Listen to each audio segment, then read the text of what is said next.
ನಮಸ್ಕಾರ ಎಲ್ಲ ದ್ವಿತೀಯ PUC ವಿದ್ಯಾರ್ಥಿಗಳಿಗೆ ನಿಮಗೆ 5/3/2026 ಅಂದರೆ ನಾಳೆ ನಿಮಗೆ ಇತಿಹಾಸ ಸಂಬಂಧಪಟ್ಟಂಥ ವಾರ್ಷಿಕ ಪರೀಕ್ಷೆ ಇದೆ. ಸೊ ಇದಕ್ಕೆ ಸಂಬಂಧಪಟ್ಟಂಥ ಎಲ್ಲ ಅಧ್ಯಾಯದ ನಿಮಗೆ MCQ ಮತ್ತು ಮ್ಯಾಥ್ಸ್ ದ ಫಾಲೋವಿಂಗ್ ಹಾಗೆ 5 ಅಂಕ ಪ್ರಶ್ನೆಗಳು ಹಾಗೆ ಯಾವೆಲ್ಲ 10 ಅಂಕದ ಪ್ರಶ್ನೆಗಳನ್ನು ಕುರಿತು ಒಂದು ವಿಡಿಯೋ ಮಾಡಲಾಗಿದೆ. ಸೊ ಆ ವಿಡಿಯೋ ನೋಡಿದರೆ ದಯವಿಟ್ಟು ಹೋಗಿ ನೋಡಲಿ. ಸೊ ಹಾಗೆ ನಾನು ಈಗ ಈ ವಿಡಿಯೋದಲ್ಲಿ ಎಲ್ಲ ಚಾಪ್ಟರ್ನಲ್ಲಿರುವಂಥ ಕಾಲಾನುಕ್ರಮ ಬಗ್ಗೆ ತಿಳಿದುಕೊಳ್ಳೋಣ. ಸೊ ಓಕೆ, ದ್ವಿತೀಯ PUCಯ ಒಂದು ಕಾಲಾನುಕ್ರಮದ ಪ್ರಮುಖ ಘಟನೆಗಳಿರ್ತವೆ. ಇಷ್ಟರಲ್ಲಿ ನಿಮಗೆ ಮೊದಲು ಬರುವಂಥ ಒಟ್ಟು 8ಗಳು ನಿಮಗೆ ಮೊದಲು ಬರ್ತವೆ.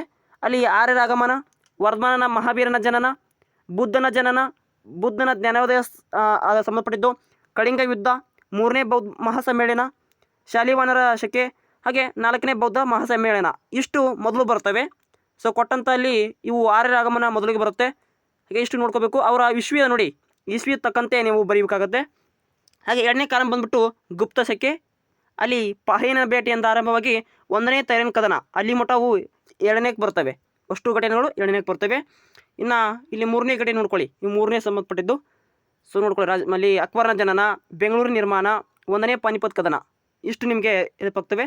ಇನ್ನು ಅಷ್ಟು ನೋಡ್ಕೊಳ್ಳಿ ಇವನ ಕಾಲಾನುಕ್ರಮಗಳನ್ನು ನಾಳಿನ ಒಂದು ಎಕ್ಸಾಮ್ಗೆ. ಶ್ರೀರಂಗಪಟ್ಟಣ ಒಪ್ಪಂದ, ಅದು ದತ್ತು ಮಕ್ಕಳಿಗೆ ಹಕ್ಕಿನ ನೀತಿ, ಇವು 3ನೇಕ್ಕೆ ಬರ್ತವೆ. ಸೊ ಉಡ್ನಾ ವರದಿ 1854, ಸೊ ಅಲ್ಲಿಂದ ಹಿಡಿದು ಅಲ್ಲಿ ನಿಮಗೆ ಆರ್ಯ ಸಮಾಜ ಸ್ಥಾಪನೆ 1875, ಅವು 5ನೇಕ್ಕೆ ಬರ್ತವೆ.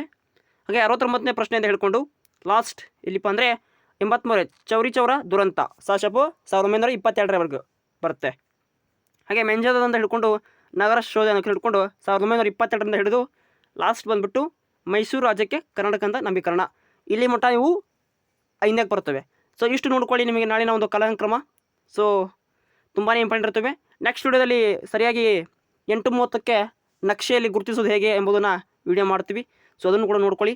ಸೊ ನಾಳಿನ ಒಂದು ಎಕ್ಸಾಮ್ಗೆ ತುಂಬಾ ಪ್ರಿಪೇರ್ ಆಗಿ. Thank you for watching. Have a nice day.